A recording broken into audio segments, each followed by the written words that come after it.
Olá, seja bem-vindo ao nosso programa Caminhos da Bíblia. Nosso encontro é mensal, onde a gente aprofunda mais da Sagrada Escritura. Ao meu lado, nosso bispo auxiliar, Dom Anderson Franklin, que dá as boas-vindas mais uma vez, seja bem-vindo. Bom dia, Tiago Souza. Bom dia a todos de nossa amada Rádio América e também aqueles que nos acompanham pelas redes sociais de nossa arquidiocese. Estamos já no último mês do ano e queremos com alegria refletir sobre o Advento e o Natal do Senhor. Dom Anderson, a gente passou um ano falando sobre o jubileu da esperança, e os nossos ouvintes, também aqueles que nos acompanham pela internet no YouTube, têm usado o programa como uma escola, para aprender mais, para se aproximar mais de Deus. É esse o interesse nosso, de fato, em refletir a palavra de Deus, a Sagrada Escritura, de forma mais simples, até porque nós sabemos que muitas pessoas têm acesso à rádio. Eu vou nas paróquias e vejo pessoas que ainda com aqueles rádios pequenos escutam não só e participam nas suas casas das missas, mas também de toda a programação da nossa rádio e com certeza do nosso programa. Nós estamos, no mês de dezembro, advento, um mês de esperança, um mês de graça, na verdade, né. De fato, a igreja propõe para 2 tempos fortes, 2 momentos de preparação. Para a celebração da Páscoa, nós temos o grande período da Quaresma, e para a celebração do Natal, nós temos um período menor, que é o Advento, que nós já começamos. Nós começamos com o primeiro domingo do Advento, com um grande convite de reconhecermos que estamos vivendo um tempo de graça. O Advento é um grande momento da graça de Deus oferecida a nós, cristãos católicos, para que domingo após domingo nós possamos nos preparar bem para acolhermos o próprio Jesus que vem ao nosso encontro. Dom Anderson, durante esse tempo do advento, uma simbologia muito forte aparece nas nossas igrejas, né, que é a coroa do advento, a gente está até tendo aqui na tela, onde a gente vai acendendo vela por vela durante os domingos. É o relógio que vai nos norteando durante esse tempo. Eu sempre reflito que a coroa do Advento é um símbolo, é um sinal nesse período tão fecundo que antecede o Natal. E eu convido você que vai à missa, à celebração da palavra, ou que entre numa comunidade eclesial de base nossa, pense que você está diante de um relógio da graça, ou seja, um relógio que vai sendo aceso domingo após domingo, indicando que nós temos um tempo para nos preparar, apesar de curto, um tempo no qual, quando toda a coroa estiver iluminada, nós celebraremos a chegada desta grande luz que é Cristo. Se a coroa vai ser guardada depois do período do advento, a luz que é Cristo deve ser acolhida. E é um convite a cada um de nós, a cada domingo, a cada vela dessa acesa, a gente ir renovando os nossos princípios cristãos também.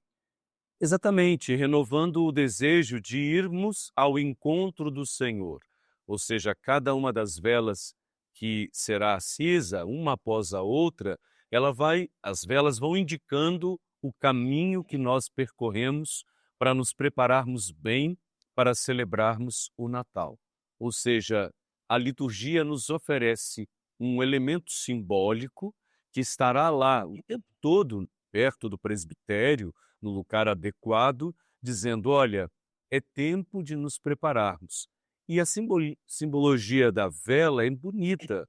Por quê? Porque ela recupera o nosso batismo, ela recupera a vigilância, ela recupera o ir ao encontro do Senhor, naquele evangelho das virgens prudentes, ela recupera a imagem dos pastores iluminados pelos anjos que vão buscar Jesus, e ao mesmo tempo ela nos indica que, ao prepararmos-nos bem para celebrar o Natal, vamos receber uma luz que não tem ocaso, ou seja, uma luz que não se acaba, que é a própria luz de Cristo ressuscitado, nascido no Natal. Bom, Anderson, eu vejo muitas pessoas que fazem em casa essa coroa do advento, círculos bíblicos também, que fazem essa coroa para ir estudando durante esse período do advento, né? Na minha casa, na nossa casa, eu e Dom Ângelo temos, Olha que na legal. nossa capela, uma coroa do advento, ou seja, bem preparada, simples, pequena, mas que ela vai nos indicando nos momentos que estamos ali, fazendo as nossas orações em comum, Eu e Dom Ângelo, apesar da vida corrida, temos alguns momentos, como eu tinha com o Dom Dario Campos, nosso amado arcebispo emérito, momentos de oração em comum. E ali nós temos a vela da própria capela e temos a coroa do advento, que nós vamos, neste período, acendendo-a também. Ok, durante esse período do Natal, nós somos convidados a ir ao encontro de Jesus, né? E nós vamos ler lá no texto para conhecer um pouquinho mais e também aprofundar do que foi preparado para este nosso programa. Lá do Evangelho de Lucas, o capítulo 2, versículos de 15 ao 20. Quando os anjos os deixaram em direção ao céu, os pastores disseram entre si: Vamos já a Belém e vejamos o que aconteceu e que o Senhor nos deu a conhecer. Foram então às pressas e encontraram Maria, José e o recém-nascido deitado na manjedoura. Vendo, contaram o que lhes fora dito a respeito do menino, e todos os que ouviam ficavam maravilhados com as palavras dos pastores. Maria, contudo, conservava cuidadosamente todos esses acontecimentos e os meditava em seu coração. Palavra da salvação. Glória a vós, Senhor. É um texto lindo, mas o que marca é Maria guardava cuidadosamente as palavras em seu coração. O que significa isso, Dom Anderson? Na verdade, esse texto, ele é proclamado no dia de Natal, Uhum. no dia 25, e ele faz menção ao encontro dos anjos que anunciam aos pastores a grande alegria do nascimento do Salvador. Os pastores estavam no Campo dos Pastores, que fica muito próximo de Jerusalém, de Belém, obviamente, e fora da cidade, mas a eles que eram até excluídos. Os pastores não podiam, por causa do cuidado com as ovelhas, não podiam entrar em todos os lugares da cidade. Mas a eles, os anjos anunciam uma grande alegria, que os faz caminhar na direção da manjedoura, ou seja, de onde estavam Jesus, nos braços de Maria, José e a própria Virgem Maria, que tinha dado à luz ao seu filho. Nessa contemplação dos pastores que chegam, no relato dos pastores, Maria acolhe ainda mais aquilo que ela já tinha acolhido, que era o anúncio de que seria mãe do Salvador. E ali há um testemunho fiel dos pastores que foram a eles comunicado, tendo recebido o comunicado dos anjos do nascimento do Salvador. Dom Ângelo, comparando, Dom Ângelo, Dom Anderson, comparando esse momento do tempo que nós estamos vivendo de encerramento do ano jubilar, nós somos esses pastores que vamos em caminhada, vamos em esperança até essa estrela? Na verdade, os pastores e todos nós e todos são convidados por esse anúncio, e muito interessante que os anjos comunicam aos pastores. Nós vos anunciamos uma grande alegria, nasceu o Salvador. E eles vão ao encontro de Jesus, que está nos braços da Virgem Maria, com muita sede. Ou seja, vamos ver aquilo que nos falaram os anjos. É por isso o período do Advento é esse período onde nós, pouco a pouco, vamos na direção de Belém. Mas, nós não saímos do Brasil, mas Belém é a nossa comunidade, Belém pode ser nossa casa, Belém pode ser o espaço dos nossos círculos bíblicos, Belém deve ser o espaço onde estão os nossos irmãos privados de liberdade, nos cárceres. Belém também são as nossas ruas, onde nós encontramos os nossos irmãos em situação de rua, ou seja, é para lá que vamos, pois vamos encontrar o Senhor. E, nesse sentido, os pastores, de fato, somos também nós, que ao recebermos o anúncio por meio da igreja, nos preparamos para ir ao encontro do menino Jesus que vem. Isso disse muito bem que a gente pensa esse contraste. Nasceu o Salvador, o Rei.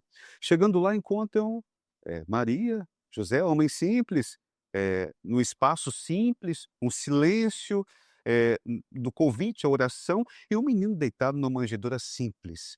Ou seja, é um contraste a gente olhar também a quem mais sofre, né. Porque o desejo de Deus ao mandar o seu filho e ao fazê-lo nascer entre os pequenos e pobres é revelador, pois de fato Deus sempre se colocou ao lado dos excluídos, dos empobrecidos, colocou ao lado dos sofredores. A palavra dos profetas era uma palavra de grande chamada de atenção para aqueles que governavam o povo de Israel quando negligenciavam os pequenos empobrecidos. Por isso, ao celebrarmos o Natal e ao montarmos um presépio, é importante que nós tenhamos presépios em nossas casas. Não só para termos as imagens do presépio, mas para educarmos nossas crianças, para nos educarmos na fé e para contemplarmos, naquele lugar tão simples, ao mesmo tempo tão recolhido, o menino Deus que nasce para todos.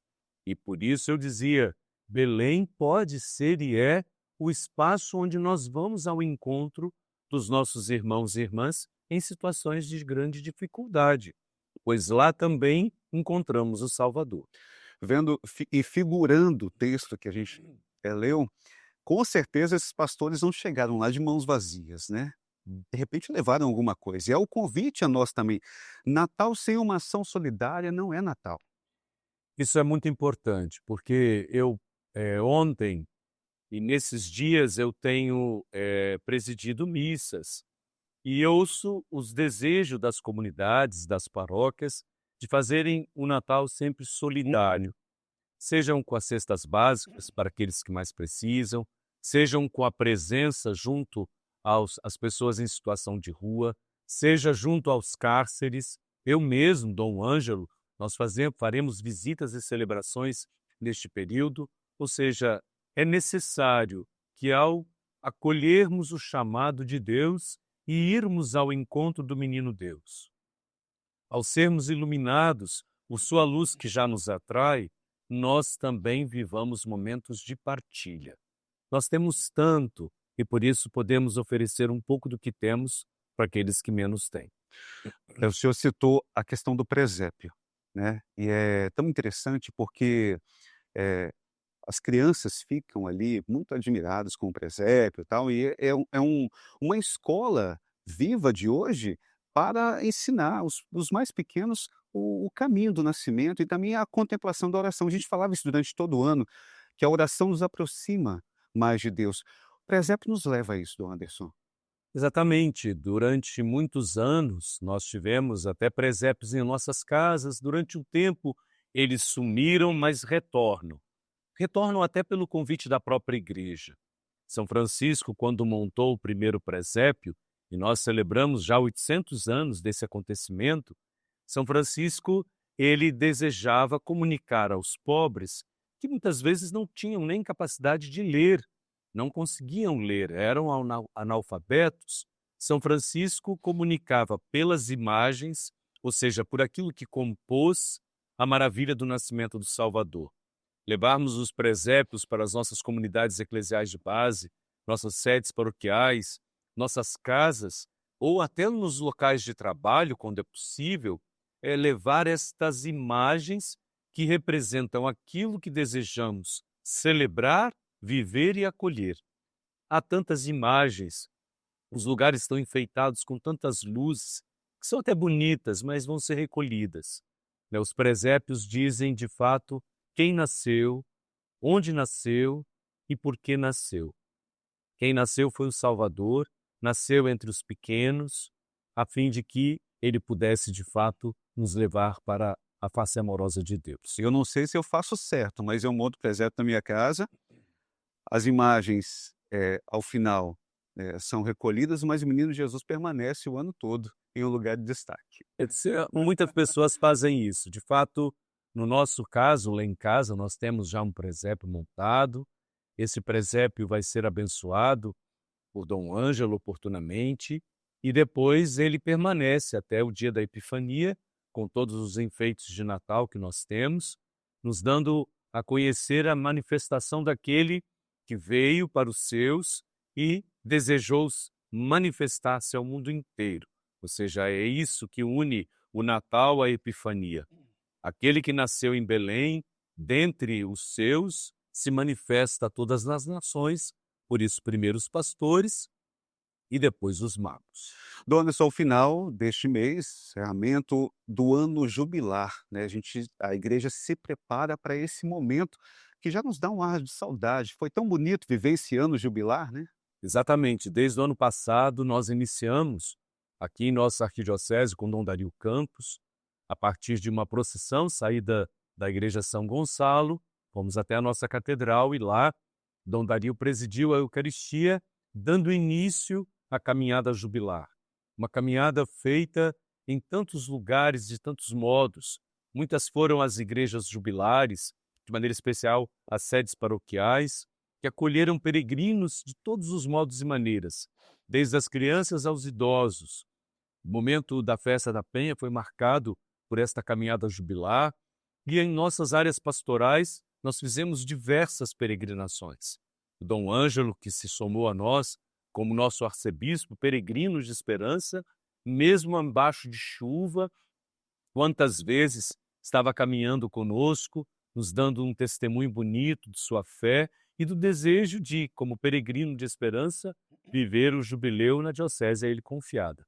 Por isso você tem razão. Depois de sermos provocados pelo Papa Francisco como peregrinos de esperança, ancorados no amor de Deus, vai deixar um pouco de saudade esse momento tão bonito do ano jubilar. A gente ainda viveu, mesmo após a morte do Papa Francisco, vivemos essa essência dele junto ao jubileu, até porque ele iniciou, né? Exatamente, por isso a igreja viveu momentos muito bonitos, difíceis, mas ao mesmo tempo cheios de esperança. O falecimento do Papa, que ele repouse em paz, a eleição de Leão XIV, ou seja, momentos onde nós fomos vendo a força do Espírito que animou a igreja. E por isso, mais do que nunca, foi tão própria a proposta do Papa, foi tão um momento de tanta graça, quando nós nem sabíamos que tudo isso ia Verdade. acontecer e nós caminhamos como igreja ancorados em Cristo, ou seja, mesmo que veio faltar o Papa, situações difíceis aconteceram, cada um de nós sabe como foi o ano, mas ainda assim, como peregrinos de esperança, nós chegamos agora à conclusão deste tempo de graça. E é importante notarmos que o jubileu pedia de nós alguns pontos fundamentais. Primeiro, que nós revíssemos o caminho da vida, o caminho da igreja e do mundo. E essa revisão fosse feita diante do amor de Deus, que nos convida à comunhão com Ele e laços de fraternidade entre nós. E na conclusão desta revisão profunda da vida, iluminada pelo amor, nós fomos convidados dia após dia a fazermos compromissos. E é isso que queremos fazer também, inclusive com a conclusão do ano jubilar. A conclusão acontece em Roma, no dia 6 de janeiro, mas aqui na Arquidiocese de Vitória, no dia 28 do Anderson, Isso. com uma celebração às 16h na Catedral de Vitória. Como é que vai funcionar? Como é que vai ser esse momento? De fato, em Roma, o Papa vai concluir no dia da Epifania e nós, em todas as dioceses do mundo, concluiremos no domingo da Sagrada Família. Dom Ângelo faz uma convocação para que todos que puderem participem deste momento de graça. Sairemos às 16 horas de novo da Igreja São Gonçalo e nos dirigiremos com uma procissão muito bonita até a nossa catedral para que lá Dom Ângelo presida a missa das 18. Então, nesse caso, esse percurso, os momentos orantes, o que faremos será para fazermos uma grande memória deste ano, agradecermos a Deus pela graça deste ano jubilar e colocarmos em suas mãos, de maneira especial, unidos à celebração da Sagrada Família, todas as nossas famílias. É um período, um espaço curto de caminhada, dá para todos participarem e somarem, encerrar, na verdade, esse ano com toda a graça, com toda a esperança, até porque quem participou, as comunidades que participaram durante todo este ano, precisam estar presentes nesse encontro. Com certeza, nós esperamos um número considerável de presbíteros, diáconos, religiosas, religiosos, cristãos leigos e leigas, os nossos queridos seminaristas, vocacionados, ou seja, em que todos se sintam convocados para participar deste momento tão bonito. Veja, Tiago, nós fizemos uma experiência bonita de nos compreendermos, peregrinos de esperança, ancorados no amor de Deus, como diz Paulo, ao longo do ano. Essa experiência foi transformadora porque nos ajuda a compreender bem para onde o Senhor nos indica. E concluindo, depois do Natal que celebraremos, o ano jubilar é um tempo de graça. Estamos já quase abrindo um novo ano com um momento de tanta graça, renovação profunda e espaço oportuno para celebrarmos compromissos com o Senhor e com os irmãos e irmãs. E a nossa pergunta agora também dos nossos ouvintes que estão nos assistindo fica: e agora? E o próximo ano? Encerra-se este ano jubilar, mas o coração repleto de amor agora vai em prática, né? Claro, a experiência dos anos jubilares, como eu disse, dentro do universo bíblico, elas são experiências muito importantes, porque elas pediam do povo um compromisso concreto. Cada um de nós, ao vivermos este ano jubilar, volto a dizer, revimos a vida, fizemos a experiência do amor e agora e sempre fazemos compromissos. De que modo queremos viver? De que modo somos chamados a viver como igreja? E tudo isso indica um caminho fecundo para 2026. Anderson, já chegando ao final desse nosso encontro, queria que o senhor deixasse um convite especial para que a noite santa do dia 25 as pessoas possam ir com suas famílias à igreja, celebrar esse momento tão especial e também nos abençoar para este advento que estamos vivendo. De fato, eu tomo a liberdade de dizer: meditemos ao longo do advento neste grande convite que o Senhor nos faz. Ou seja, o relógio da graça, a coroa do advento vai dizendo que domingo após domingo se aproxima o dia em que acolheremos aquela luz verdadeira que é Cristo. Por isso que o Senhor nos ilumine ao longo dessa trajetória. Façamos de modo que nossas casas respirem este compromisso com a celebração do Natal, não só pelos enfeites, mas pelos presépios. E desejemos, de fato, que nossas famílias, unidas na véspera do Natal, no dia 24 e no dia 25, possam acolher a luz verdadeira que é Cristo. As outras luzes vão ser apagadas e encaixotadas. Mas se nós, a exemplo dos pastores, dissermos: vamos ao encontro daquele que os anjos anunciaram, com certeza sairemos de sua presença iluminados. Que venha sobre todos vós esse período do advento e a celebração próxima do Natal, a bênção de Deus Todo-Poderoso, Pai e o Filho e o Espírito Santo. Amém.